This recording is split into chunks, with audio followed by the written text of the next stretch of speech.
It's May 2022, and last week, Danica Patrick came out and announced that she had her breast implants taken out, which is great. I'm glad that she decided to share her personal story because it is so important that more women, especially celebrities that are doing this, be open and share their stories. And one reason I say it's important for celebrities to come out and talk about their stories is because they have the privilege of media attention, which means that they can share their message a lot louder and further and cover more territory, more people. So that is a good thing.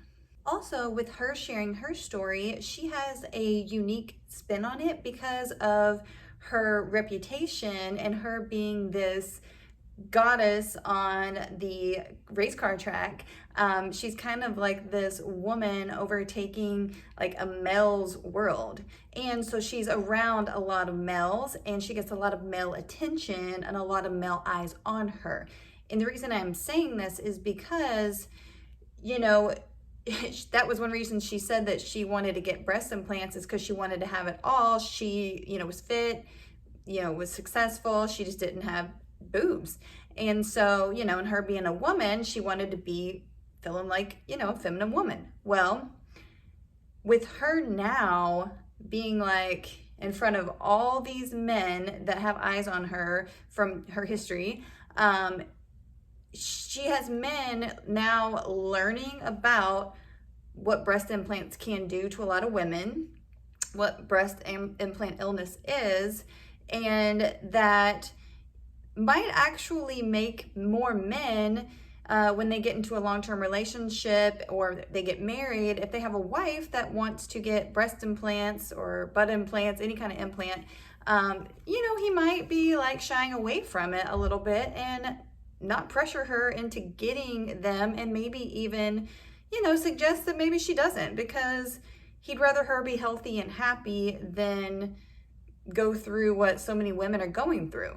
And they might not have known about this had it not been for Danica sharing her story. You see what I'm saying? Like, she's covering a whole different territory by her sharing her story than, someone just like me here on the internet, on YouTube, trying to share. And I just feel like she's being so confident about it and so raw and open, which is such a beautiful thing, that other women, like most women, go into getting breast implants because, we have some kind of self-concept issue or self-confidence issue.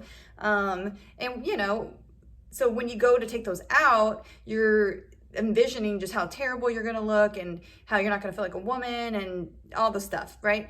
But Danica has, it's been a week and she is out there strutting herself. She's confident. She's basically telling it like it is. And, that's radiating confidence all in itself, and I'm sure most women, especially like me, I'm appreciating that. Like, I'm appreciating all these women that have had their breast implants taken out and they're rocking, little tops like this. Right now, I still have my breast implants because I'm on the Explant list.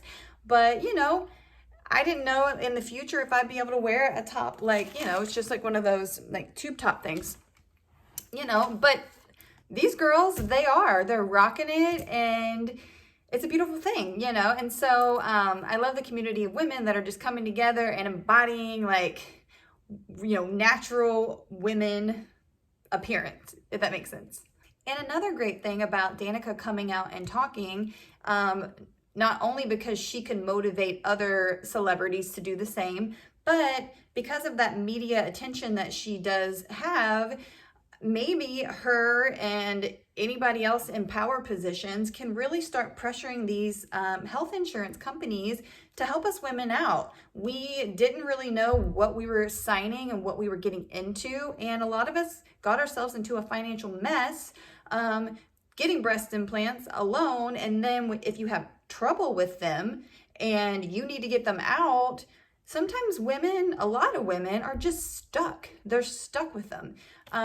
So I'm hoping that is one thing that Danica and any other celebrity that has media attention or, knows how to get things done can maybe look into really getting that issue pressed along, getting breast implant illness an actual diagnosis, like a code, medical code, so more women can get help and get healthy. We don't want to be sick anymore. We want to be healthy, not sick.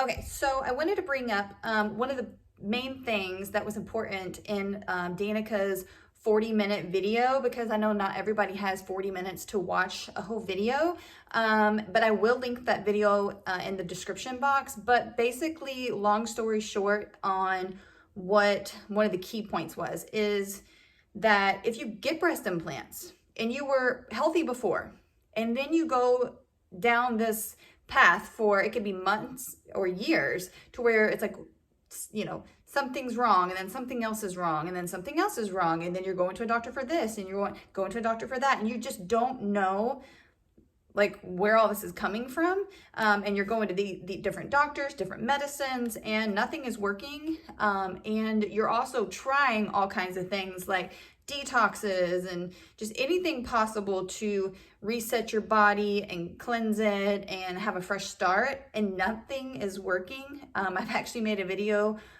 on this myself. I'll link that below as well. That's a good red flag that the breast implants could be causing all these issues, and you might not have realized it, because it usually takes us a while to put 2 and 2 together, you know, especially at much like me and Danica, you know, I'm in my upper 30s, and you just kind of naturally think, oh, it's probably because I'm getting older, or this is happening, or this is happening, when in reality, it's most likely the breast implants. I would also like to say that if you are someone who already had autoimmune diseases before you got breast implants, if you had RA or lupus, anything like that, and then you get breast implants, most likely it will cause that to be way worse, and more surgeons need to do a better job about just trying to persuade you against getting implants. Maybe more so, maybe a fat transfer and a lift, something like that. And then you have options, and then you can still be happy and love your body. But if you had something before and then got breast implants and then got super sick, I do want you to realize that getting them explanted probably will take you back to your old neutral, but it's not going to probably solve all the issues you had with your autoimmune stuff before. Just because I think some people will get an explant and they will have had a bunch of other things wrong with them, diagnosed wrong with them previous to implants, and they'll get an explant and they'll just say, I'm still sick. I'm so sick, it didn't work. And then they'll get in all these Facebook groups for explanting and breast implant illness, and they'll be like, it didn't work for me. And that's one of the reasons why it might not have worked for you. And then the other reason is a lot of surgeons are not doing the surgery correctly. So you have to go to a specialist. I mean, you have to. Like, if you're dealing with it, you have to go to a specialist. You can't just go to your local breast implant guy. You can't do that. Just trust me, you can't do it.